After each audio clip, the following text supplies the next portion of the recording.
और एक साधक के लिए बहुत जरूरी है 4 चीजों का पालन करना। जितासनो जितश्वासो जितसंगो जितेन्द्रियः स्थूले भगवतो रूपे मनः संधारे दध्या। साधक व्यक्ति को सबसे पहले क्या करना चाहिए? जितासनो, आसन को जीतिए। कुछ लोग दौड़ते ही रहते हैं, पूजा करने के लिए ज्यादा से ज्यादा स्थिर आसन की जरूरत है। मन भी स्थिर हो, शरीर को। कुछ लोग 2 मिनट बैठने के बाद घुटनों को छूते हैं। अरे 4-4, 6-6 घंटे बैठने का अभ्यास कीजिए, भगवान की मस्ती में मस्त होने का अभ्यास कीजिए।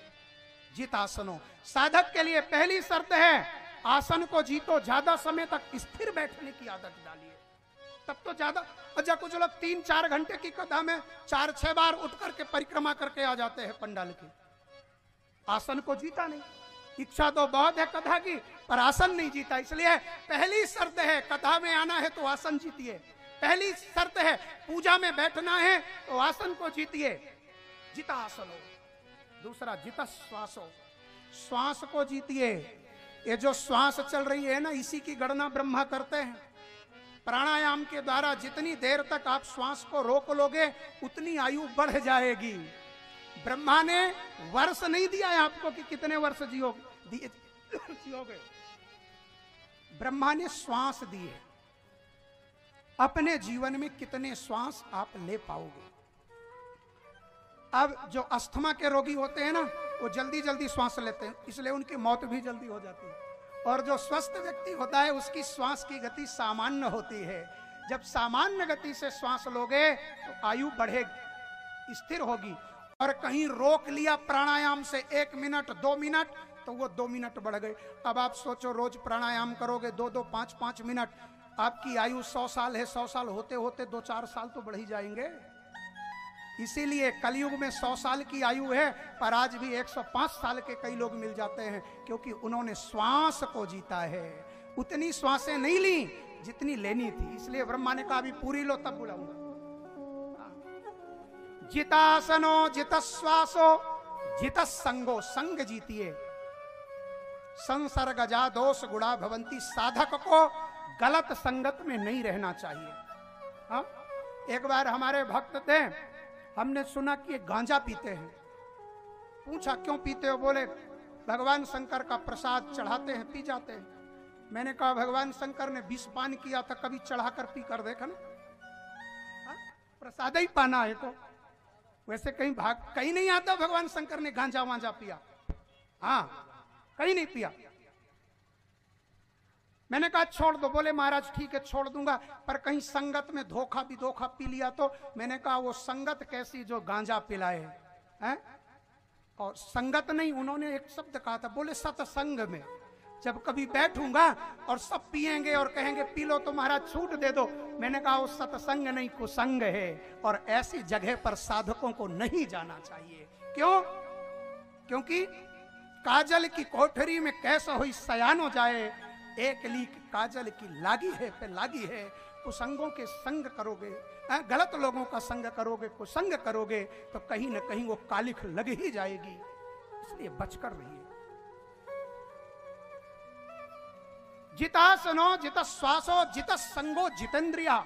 चौथा कहा इंद्रियों को जीतो। ये इंद्रियां तुम्हारी हैं, ये तुम्हारे वशीभूत रहें तभी अच्छा है। इनको हावी मत होने दो। जो लोग अधिकारी होते हैं ना, अधिकारी, उन्हें ट्रेनिंग पर बताया जाता है कि आपके अधीनस्थ जितने लोग हैं वो सब जो आप कहोगे वो करेंगे। उम्र में बेशक बड़ा है लेकिन वो आपके आदेश को मानेगा, है ना? और अधिकारी जीवन भर इस परंपरा का पालन करता है।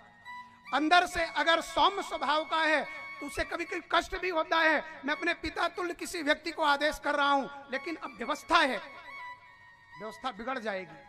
हाँ, तो जैसे आप जब अधिकारी होते हैं तो आपके जितने कर्मचारी होते हैं आपके इशारे पर नाचते हैं, तो आप जीवात्मा हो, आप इंद्रिय नहीं हो, आप शरीर नहीं हो। ये शरीर और इंद्रिय आपके कर्मचारी हैं। इन्हें नचाओ जैसा आप चाहो, इनके बस में होकर के नाचो मत। अब अधिकारी कर्मचारियों की बात मानने लगे तो ऑफिस की व्यवस्था बिगड़ जाएगी। घर का मुखिया अगर अपना अधिकार छोड़ दे और जो घर के छोटे बड़े के हैं उसी पर लग जाए तो व्यवस्था बिगड़ जाएगी। आप जीवात्मा हो, आप अधिकारी हो, इंद्रियों पर अंकुश रखो। ये 4 चीजें करनी चाहिए और साधक बन करके भगवान का भजन करें। सुखदेव जी ने कहा, राजन, भगवान को प्राप्त करने के लिए कर्म का मार्ग है, ज्ञान का मार्ग है और भक्ति का मार्ग है। जब भक्ति के मार्ग पर चलें तो भक्त को चाहिए कि भगवान सब में दिखाई पड़े, सिया राम में सब जग जानी। और ज्ञानी जब ज्ञान मार्ग से भगवान को प्राप्त करना चाहे तो उसके अंदर आडंबर नहीं होना चाहिए। मैंने कल भी कहा था, धन से ज्यादा अहंकार होता है ज्ञान का। कभी कभी ज्ञान बड़ा खतरनाक है, इसीलिए कृपाण की धार कहा ज्ञान को। जैसे जैसे ज्ञान बढ़े वो फलदार वृक्ष की तरह झुकते जाओ और कहीं आसमान की तरह देखने लगे ना तो टूटने में समय नहीं लगेगा। फलदार वृक्ष बनो, साधक बनिए, भगवत भक्ति